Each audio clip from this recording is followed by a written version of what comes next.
Buenas tardes y vamos a ver esta presentación relativa a la nueva norma que acaba de salir recientemente, la norma UNE 171-330 parte 2.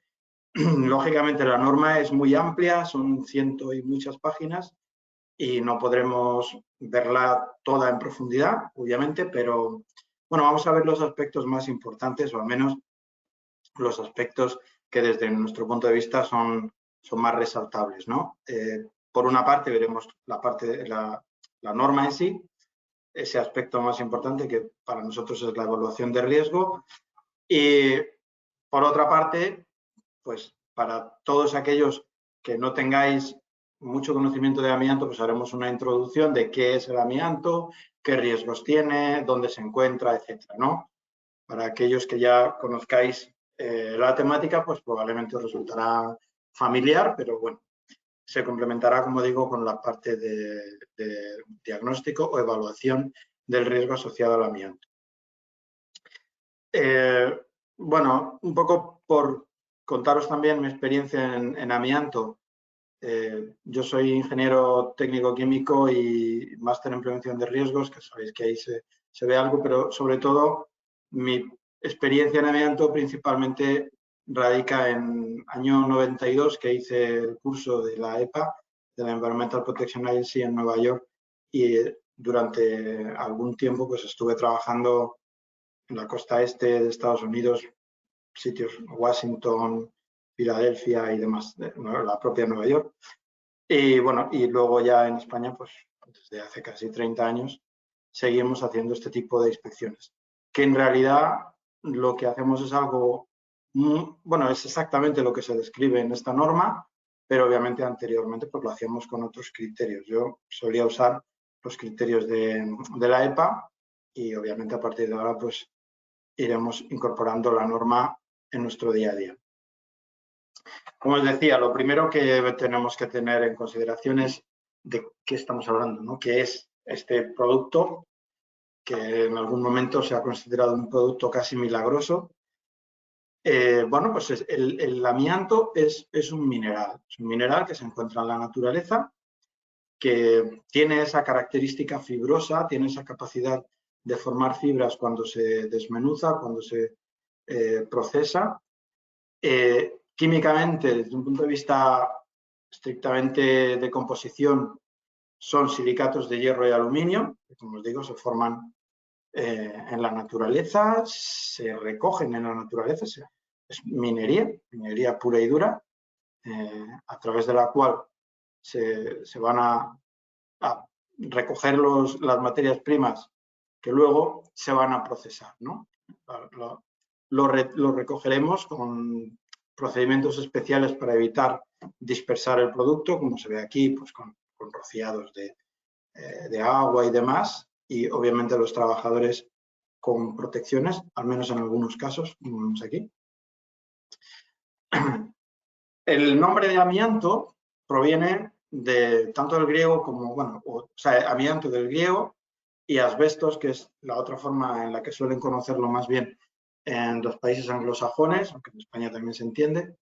En los dos casos significa algo muy parecido, ¿no? En griego significa indestructible y en latín, ahora que veo que está aquí equivocado, perdón, que creo que es amianto en griego y asbesto en latín, perdón, significa indistinguible. Bueno, si es en griego los dos, también me va.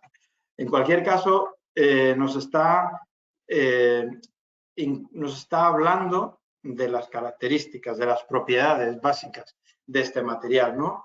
Es un material muy resistente tanto al rozamiento, a la abrasión, resistente químicamente a soluciones con niveles de pH extremos, es capaz de aguantar muy bien y también, sobre todo, es un aislante térmico excelente, es estable hasta muy altas temperaturas, por eso se ha utilizado en protecciones contra incendios, en instalaciones de transporte de fluidos a alta temperatura, etcétera, ¿no? Es un producto que es barato porque se extrae del suelo, es fácil de procesar y tiene unas aplicaciones extraordinarias. Por eso pues se ha utilizado muchísimo, ¿no? Y si no fuera por la desgracia de que tiene unos efectos muy agresivos para la salud, pues sería un material de construcción excelente y sería buenísimo poder seguirlo utilizando, ¿no?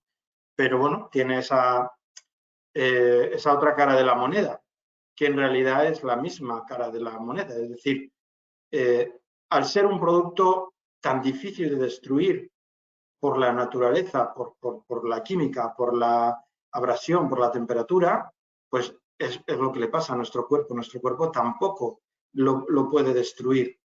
Su biosolubilidad, la capacidad del cuerpo de deshacer el amianto es prácticamente nula. Entonces, todo lo que respiramos se nos va a quedar allí depositado y nos va a generar a la larga diversos tipos de problemas que luego los vamos a detallar. Como os decía, esas características hicieron de este producto un producto que se consideraba casi milagroso, ¿no?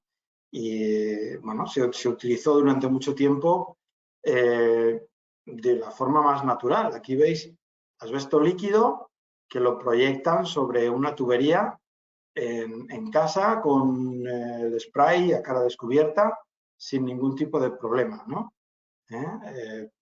Aislamiento a prueba de ácidos, en fin, este mineral mágico que protege el edificio, bueno, pues como veis, durante mucho tiempo fue un producto que se consideraba excelente, ¿no?, para la construcción. Incluso, como veis, en las Torres Gemelas, pues se mostraba que se decía, cuando hay una alarma, todo el mundo tiene que salir corriendo. Bueno, pues el amianto nos permite incrementar ese tiempo, claro, porque el Trade Center se tardaban 2 horas en evacuarlo, ¿no? Bueno, pues aquí vemos los efectos y lo que luego ocurrió cuando ocurrió lo que ocurrió, ¿no?, que todos conocemos, ¿eh? La dispersión de amianto que se pudo producir en la ciudad, ¿no? Enorme. Bueno, como una curiosidad, cuando estuve haciendo el curso en Nueva York, recuerdo que un día saliendo del aula vi una cosa parecida a esta. No es esta, estas son imágenes actuales porque es algo que ocurre de vez en cuando. Todo el subsuelo de Nueva York está recubierto, recorrido, mejor dicho, por tuberías de vapor con un aislamiento de amianto. Y de vez en cuando ocurre que ese vapor, por cualquier característica, por fallos en la red, quizá en cualquiera de los sistemas de dirección y de valvulería y demás, hay un problema y las tuberías estallan. Y al estallar, pues, lógicamente, generan una nube de partículas y de fibras de amianto, ¿no? Entonces, veis cómo tienen que intervenir los trabajadores, los bomberos, los que actúen para corregir este problema, ¿no? Entonces, es algo que, como os digo, ocurre de vez en cuando. Está todo el sistema de tuberías subterráneo, empezó en el año 1882, pues imaginaros, ¿no? 1.630 edificios que tienen el sistema y esto ocurre, pues, de vez en cuando, ¿no? Dice, número de rupturas entre el 86 y el 97, 12, ¿no?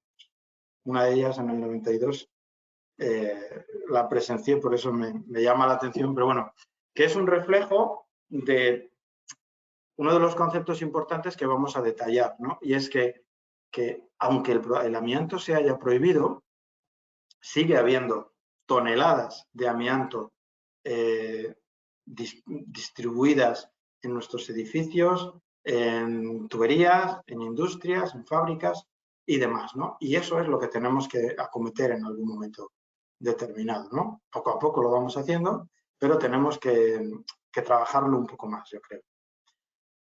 El amianto es un nombre genérico, pero luego se subdivide en diferentes tipologías, ¿no? Que, bueno, pues cada una de ellas tiene sus características concretas específicas.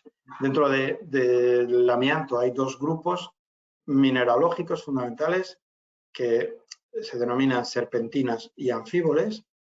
Dentro de las serpentinas tenemos el crisotilo y dentro de los anfíboles tenemos amosita, crocidolita, las más comunes, y luego otras que son muy raras, antofilita, actinolita o tremolita, que muy a menudo vienen como, digamos, como aditivos o como añadidos a las otras tres principales. Son las más comunes. Aquí vemos la variedad de serpentinas, el amianto blanco. Bueno, este tipo de producto, aquí lo vemos fotografiado tal cual sale de la naturaleza. Aquí vemos una vista con microscopio electrónico y aquí una vista con microscopía óptica, con luz polarizada, microscopía de luz polarizada. Ambas son técnicas que se utilizan para determinar si un producto determinado, o sea, un mineral determinado o un material de construcción determinado incluye amianto o no, y te puede dar una indicación también de qué tipo de amianto es el que está allí incorporado. Este es el crisotilo, este se llama también amianto blanco, es un tipo de amianto más blando, digamos, es más flexible, más maleable, y por eso se ha utilizado mucho para hilar y tejer. De hecho, en España es el amianto más común, es el que nos encontramos casi siempre, ¿no? Forma estas fibras finas y brillantes y tiene la característica de que las fibras tienen un cierto grado de ondulación, ¿eh?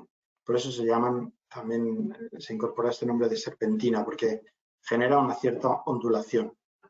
Esa ondulación es la que hace que, al no ser una fibra, digamos, completamente lisa y fina, finas son ambas, pero completamente de forma de línea, digamos, hace que sea más fácilmente retenible por las partes superiores del tracto respiratorio. Digamos que las otras fibras, que ahora las vamos a ver, que forman microagujas, su diámetro aerodinámico, es decir, el diámetro que toman en una corriente de aire, va a ser mucho más pequeño que el de una fibra que tiene un cierto grado de giro o una cierta forma de espiral. Tiene un diámetro aerodinámico mayor y, por lo tanto, esta va a ser retenida por los pelos de la nariz y demás de una forma más sencilla. Por lo tanto, la cantidad que alcanza el pulmón va a ser más reducida. Lo cual no quita que siga siendo también peligroso, ¿eh? No, es menos, pero tiene su peligro también, ¿no? Aquí vemos el amianto tipo amosita, amianto marrón. Ya son fibras más duras, más largas, y la vista al microscopio electrónico claramente nos demuestra que son microagujas, agujas muy finas que, como decía, su diámetro aerodinámico es muy pequeño. La fibra se va a colocar en este sentido al aspirar y va a ser capaz de penetrar hasta lo más profundo del pulmón, al alvéolo, y allí quedarse pinchada. Aquí la vemos también en la vista de luz polarizada, microscopio de luz polarizada. Los colores son un indicador también que nos sirve para saber qué tipo de fibra es la que estamos viendo. En el microscopio lo que se hace es girar sobre el eje de polarización, y el tipo de cambio de color que se produce es un indicador del tipo de fibra que estamos viendo, ¿no? Si muta pues de amarillo a azul o de verde a rojo, lo que sea, no me sé exactamente los colores, pero el giro concreto de un color al otro al cambiar el ángulo de polarización es el que nos define qué tipología de amianto es el que tenemos. Que obviamente las muestras no son esto, normalmente son materiales de construcción que lo que incorporan es esto desmenuzado y mezclado, en la inmensa mayoría de los casos, con otras cosas. Luego tenemos la crocidolita o el amianto azul, que tiene una dureza intermedia. Este sí que puede hilarse como el crisotilo, pero también tiene la característica, como los otros anfíboles, de ser muy rectilíneo. Y por lo tanto también, igual que la amosita, tiene una capacidad de penetración pulmonar elevada. Y aquí lo vemos en la vista de luz polarizada, en el microscopio de luz polarizada. Este es el que se usaba, por ejemplo, en los vagones de tren para proteger todos los interiores. Y, lógicamente, pues era un riesgo importante que afortunadamente ya se corrigió. Aquí vemos entonces los tres productos, la amosita y la crocidolita, bastante más peligrosas, razón por la cual se prohibieron con antelación, los años 80 y 90, y el crisotilo, menos peligroso, pero no inocuo. No pensemos que por ser menos peligroso ya no tiene riesgo, porque algo sí que tiene, y bastante. Y este se prohibió en el año 2001, finales del año 2001, salió la prohibición, se emitió el Real Decreto y entró en vigor en el año 2002 la prohibición definitiva, con 6 meses de cadencia. La verdad es que aún a día de hoy se sigue utilizando el amianto. Aquí vemos un ejemplo, son datos un poco antiguos, pero sigue coincidiendo que estos países, muchos de ellos, siguen consumiendo amianto. Aquí vemos los 10 principales consumidores de amianto, son Rusia, China, India, Brasil. Bueno, desgraciadamente quizás son países, con todos los respetos, pero que a lo mejor no tienen tanta consideración por la salud humana, ¿no? Bueno, pues desgraciadamente se sigue utilizando y esperamos pues, que poco a poco sea una prohibición a nivel mundial, ¿no? Pero aquí vemos los principales consumidores que aún siguen utilizando el amianto como material para diversos usos. En cuanto a legislación, pues tenemos diversos hitos, ya más hemos comentado un poquito, ¿no? Hito de prohibición de los más peligrosos, crocidolita, amosita, la antofilita, actinolita y tremolita, prohibidos en los años, como decíamos anteriormente, años 80-90, y el crisotilo, aquí lo vemos con su número CAS y demás, que se prohíbe, pero la verdad es que es una prohibición condicionada en realidad, ¿no? Bueno, ahora lo vamos a ver un poquito más adelante. ¿De acuerdo? O sea, todo esto emana de una directiva europea del año 99 que fue traspuesta por la orden del Ministerio de la Presidencia del 7 de diciembre de 2001, que entró en vigor 6 meses después, el 14 del 6 del 2002, y, como os decía, el anexo recogía una serie de excepciones. Bueno, primero, algunos productos muy concretos, tipo diafragmas de electrolisis y demás, hasta que se disponga de sustitutos adecuados. Quizá técnicamente no había esa posibilidad en ese momento. Y luego, se acepta que todos los productos que estaban instalados o en servicio antes de la fecha de entrada en vigor de la orden sigan estando permitidos su uso hasta la eliminación o el fin de su vida útil. Entonces, aquí lo que nos preguntamos es qué significa el fin de su vida útil, ¿no?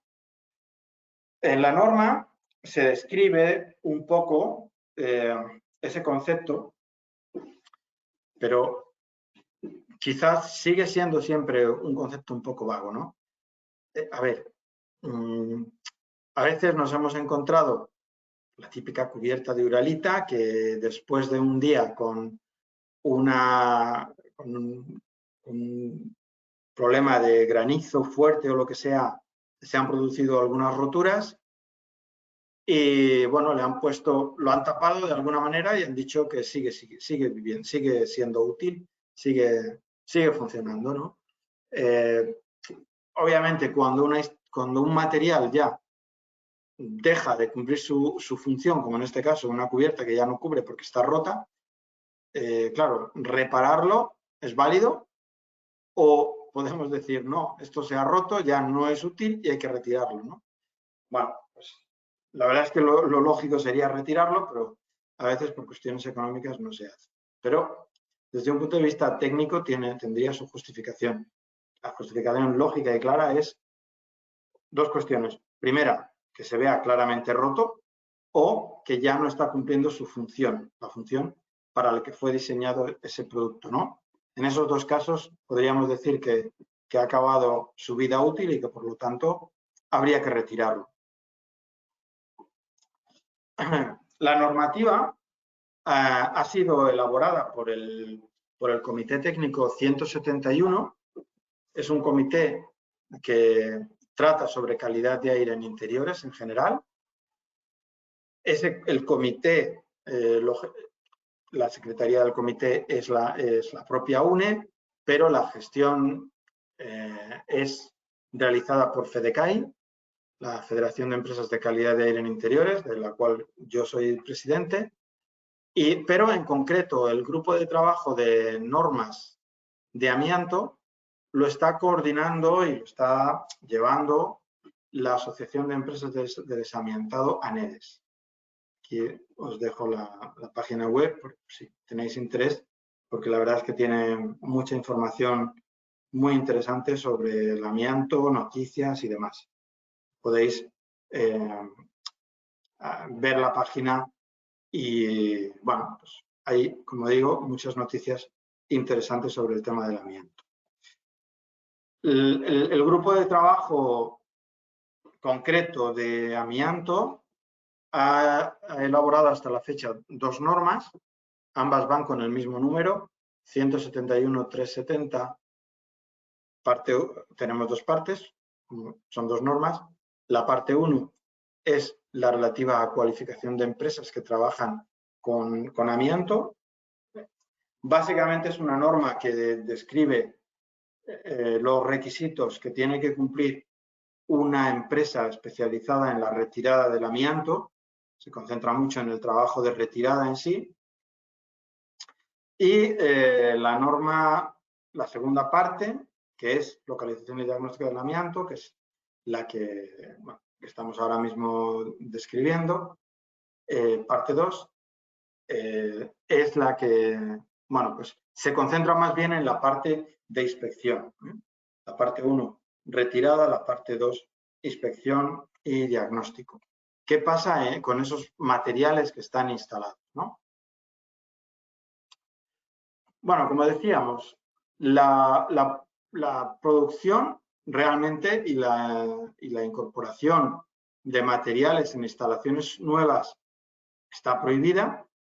A priori no es razonable pensar o esperar que vaya a haber amianto en materiales de construcción que se instalen a partir del año 2002 y ahora ya que hace tanto tiempo todavía menos. Durante algún tiempo es cierto que pues han entrado partidas de algunos materiales que podían venir de otros países en los que no son tan estrictos con el cumplimiento de esta legislación y por lo tanto se han colado partidas con productos de amianto en diversas ocasiones. Eso sabemos que es así, y sabemos que ha ocurrido, pero cada vez es más improbable y cada vez es más raro que esto ocurra, ¿no? La cuestión más importante es que se ha utilizado mucho en el pasado y que aún hay muchos edificios que incorporan este producto en algunos de sus materiales, totalmente los edificios más viejos, quizá construidos en los años 70 hasta principios de los 80, sería las épocas más críticas de construcción, ¿no? ¿Qué ocurre? Bueno, pues cuando se detecta ese material, lo que hay que hacer es identificarlo y decidir qué se hace con él, ¿no? Eso es lo que nos ayuda a la norma, con una serie de algoritmos, una serie de factores que nos aportan un cierto nivel de riesgo y en función del nivel de riesgo final que nos diga la norma, el algoritmo que describe la norma, que tenemos, la propia norma también nos indica qué es lo más razonable. La lógica, si el riesgo es muy alto, lo lógico es retirar. Si el riesgo es razonable, podríamos convivir con ese material, pero nunca convivir con él de cualquier manera, sino teniendo una serie de planes y protocolos para controlar que no haya problemas ni exposiciones a amianto indeseadas, ¿no? Esta sería la situación en la que nos encontramos. ¿Por qué el amianto es peligroso? Bueno, el amianto, mientras no sea inhalado, no hay ningún problema. Es decir, el amianto instalado en un sitio bien protegido, bien cubierto y demás, si no pasa al aire y no alcanza nuestros pulmones, no pasa nada. Pero claro, la mera presencia del material en determinados sitios hace que la probabilidad de que esto ocurra, de que se produzcan emisiones de fibras y estas puedan llegar a nuestros pulmones, pues puede ser relevante. Y eso es lo que es muy importante tener claro, ¿no? En realidad, lo que deberíamos haber hecho, y de hecho hay algún mandato de la Unión Europea en este sentido, en la línea de lo que comentábamos hace un minuto, ¿no? Que el material se encuentra aún en muchos edificios. Se ha hablado mucho de hacer un inventario de edificios con material de amianto y esto tendría que ser un inventario que debería estar a disposición de la administración, que es un riesgo para la salud muy importante. Y la administración pues tendría que tener identificados, controlados todos los edificios con amianto y debería tener controlado e identificados los planes que se han de implantar en estos edificios. Debería estar claro si el riesgo es muy elevado, que hay un tiempo para retirarlo, o si el riesgo es medio o bajo, que podemos hacer algo y que podemos mantenerlo, pero siempre con un plan de control. ¿De acuerdo? Este concepto del inventario de los edificios es algo extraordinariamente crítico y que yo creo que ahora con esta norma incluso nos permitiría tener el edificio y tener la valoración de riesgo de ese edificio, al menos de cada uno de los materiales que hay en ese edificio, ¿no? Claro, ¿de qué depende que el material pueda pasar al ambiente o no? Pues de un concepto que se denomina técnicamente friabilidad. El material es más friable cuando por simple presión de un dedo lo desmenuzas, lo rompes. Es friabilidad muy elevada. Cuando tienes que utilizar alguna herramienta para romperlo, la friabilidad ya es muy baja, ¿de acuerdo? Es más friable cuanto más fácil es soltarle las fibras. Esto es un concepto también muy importante y lo vamos a ver cómo se ha valorado muchísimo en el algoritmo que hemos desarrollado para valorar el riesgo de un material. Una vez que una persona inhala las fibras de amianto, se pueden producir diferentes tipos de problemas. Podemos sufrir asbestosis. La asbestosis es una especie de fibrosis que se produce casi por los cortes físicos que nos produce el amianto en el pulmón. Al final, por esas microfisuras que se nos pueden producir y vamos a llamarlo así, el proceso que tiene el cuerpo de reorganizarse, digamos, generan microcicatrices que no son tan permeables al paso del oxígeno y por lo tanto nos va produciendo una asfixia progresiva, ¿no? Porque vamos perdiendo capacidad de intercambio de oxígeno en el alveolo. Hay el mesotelioma, que es cuando las fibras alcanzan la pleura y producen malformaciones, y un cáncer de pulmón también, que se produce por la entrada de las fibras en nuestro pulmón, generando dada la imposibilidad, como decíamos antes, de la biosolubilidad, es decir, la capacidad del cuerpo de solubilizar las fibras de forma natural, esto produce que puedan incluso llegar a generarse malformaciones y cánceres cáncer, en este caso del pulmón. Aquí vemos un ejemplo de fibras depositadas en el tejido pulmonar, que el cuerpo, pues como digo, es incapaz, ¿no? Los macrófagos pueden intentar destruirlo, pero son incapaces. Y al final estas fibras se quedan aquí y pueden llegar a producir una malignización del tejido pulmonar que desencadena un tumor, ¿no? Tenemos que tener miedo entonces al material, bueno, o como mínimo respeto, ¿no? Pues desgraciadamente, como vemos aquí, hay algunos países en los que no hay ningún respeto. Se manipula el amianto como si fuera cualquier producto completamente inocuo, ¿no? Muchos se ponen un trapo en la boca que bueno, va a servir de muy poco, ¿no? Entonces, claro que tenemos que tener respeto por el material porque es un material muy peligroso, es un material que inhalado nos va a causar daños sí o sí. Como sabemos, no va a causar los daños en un plazo corto, suelen ser tiempos de carencia de 10, 15 años, pero tarde o temprano, si estamos expuestos, sobre todo de una manera continua, al material, pues la probabilidad de que se produzcan esos daños es muy elevada. Por lo tanto, respeto, mucho respeto a este material. ¿Qué es lo que debemos hacer entonces? Bueno, pues vamos a ver lo que nos dice la norma. La norma 171.370, que ha sido publicada recientemente, en enero del año 2021, hace nada, lo que nos dice es que tenemos que hacer tres cosas fundamentalmente. Primero, identificar materiales sospechosos, es decir, el técnico cualificado, el inspector cualificado, simplemente de visu, es capaz de identificar qué materiales en el pasado han incorporado amianto en su composición. Todos ellos los vamos a considerar a priori sospechosos.